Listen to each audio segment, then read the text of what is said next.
السلام عليكم، اهلا بيكم في اكلة ماما. هنعمل مع بعض النهارده وصفة بتنجان، بس بجد طعمها حلو وخطير جدا. كلنا عارفين ان طعم البتنجان مع اللحمة المفرومة مع الجبنة بيعملوا مع بعض كده ميكس بجد رهيب جدا، طعم حلو قوي ومميز. النهارده هنعملها بطريقة جديدة. هنعمل احنا مش هنعملها بقى زي المرات اللي فاتت رول ولا ترانشات ولا اي حاجة. المرة دي بقى فكرة جديدة كده. البتنجانة هنكسرها كده نصين بالطول، طبعا حجم البتنجان مش كبير. هنكسرها كده بالطول زي ما احنا شايفين بالجذع بتاعها بيها كلها كده. انا عايزاها كده شكلها حلو. هنقعها بميه بملح زي ما اتعودنا عشان انزل مرارة البتنجان كله، وبعد كده هصفيها كويس من الميه بتاعتها، وهبتدي بقى ان انا اقورها كده. زي ما احنا شايفين كده، اعمل لها تجويف كده داخلي، مش قوي، مش تقوير قوي ان انا اخليها جلدة يعني. بس هعمل لها كده تجويف داخلي علشان اقدر احشيها بسهولة، والطعم كده ياخد من بعضه ويبقى حلو قوي.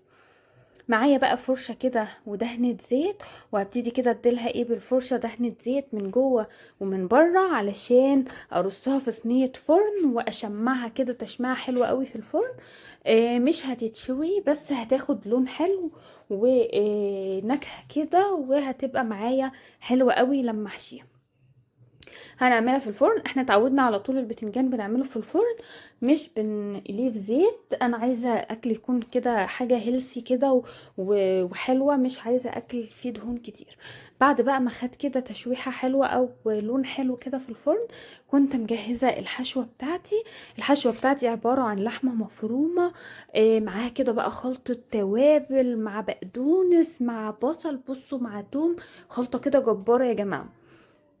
نزلت بقى بالخلطة بتاعتي طبعا والتوابل بتاعتها والملح ومظبطاها. هحشي بقى بيها. الكمية ترجع لنا، كمية كتير كمية قليلة، الكمية طبعا دي بترجع لذوقنا.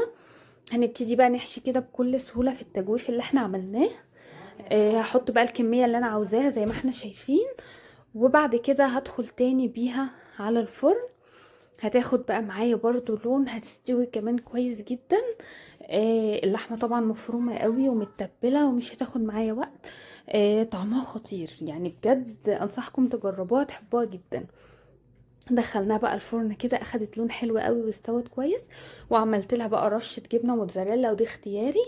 زي ما احنا شايفين ده الشكل النهائي بتاعها يا جماعة، حلو جدا. طعمها ريحتها بصوا هي خطيرة، وصحية بقى جدا يعني، وخفيفة.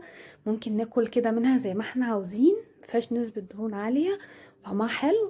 اتمنى الوصفة تكون عجبتكم، ويا ريت ما تبخلوش علينا باللايك والشير والسبسكرايب. واستناكم فيديو جديد من اكلة ماما. بحبكم، سلام.